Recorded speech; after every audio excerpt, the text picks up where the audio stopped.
he asked my mother. My mom grinned. Sure.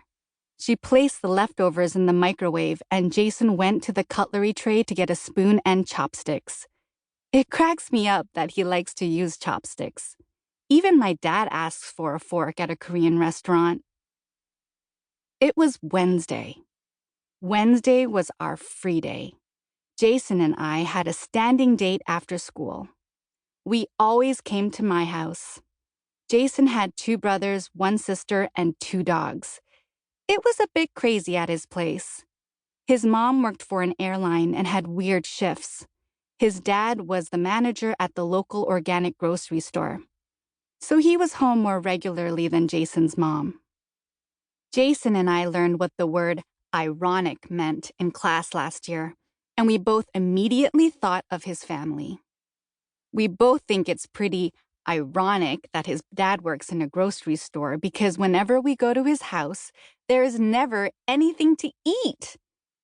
Since I'm not even 12 yet, I don't think it's appropriate to fend for myself at my best friend's house. That's what parents are for.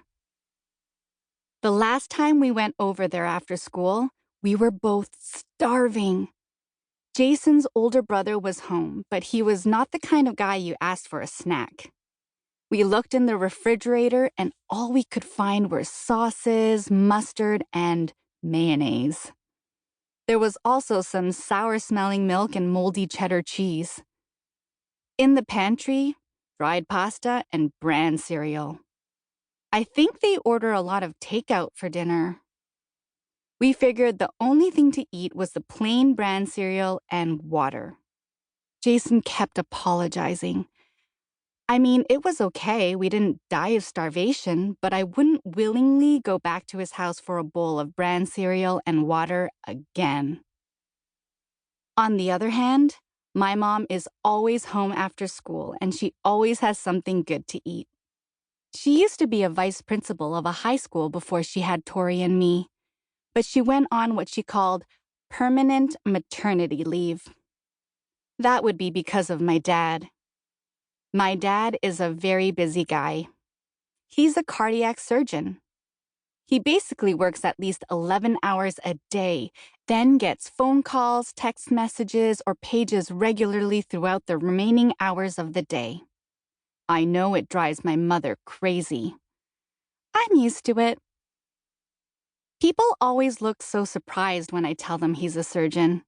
They open their eyes really big and say, "Oh," in a way that makes me think they think it's pretty impressive or something. But I'm not that impressed. He's kind of a dork. He sings in an opera voice a lot. How can you take somebody seriously who does that? I sure hope he never does that in front of his patients. Normal people would never let him near their heart if they heard or saw him sing. Anyway, because my dad is almost never home, my mom always is. While the leftovers were still heating up in the microwave, Tori came stomping into the kitchen wearing her earbuds and almost crashed into Jason. "Ugh! Why are you always here, Jason?" Tori spat. "Why don't you and Krista get married already and start your lives together?" She grabbed a drink from the fridge. There it was. The same old joke Jason and I had been hearing for years. We've been best friends since preschool. On the first day, I was sitting in a circle waiting for class to start. I don't remember this, but our parents tell us it happened this way.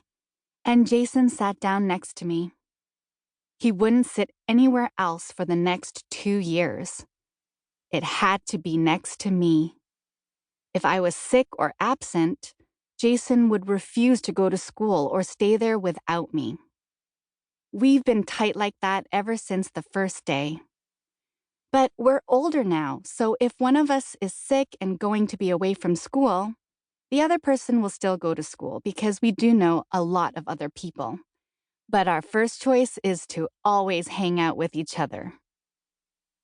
To us, it doesn't matter that he is a boy with reddish-brown hair, glasses, and green eyes, and that I am the Korean girl at school who everybody